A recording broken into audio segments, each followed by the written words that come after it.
Welcome, today I'm showing you how to customize quick launch button into XIAOMI Black Shark 4. First of all, go into settings and go into additional settings, this one. Then you choose button shortcuts option, and here we got all shortcuts options. So first option is launch camera, then take screenshot, launch Google Assistant, turn off screen, show menu, close current app, and another option. So maybe let's try take a screenshot combination.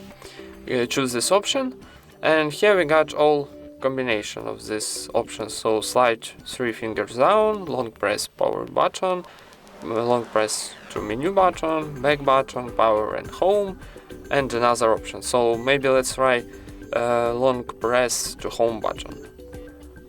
Okay, let's try another option. So maybe power and home. Okay, and now when we press power key this one and power key this one and home key this, we take a screenshot. Oh, sorry.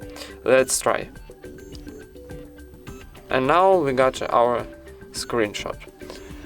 And that's it. Thank you for watching. Leave thumbs ups and subscribe to our channel.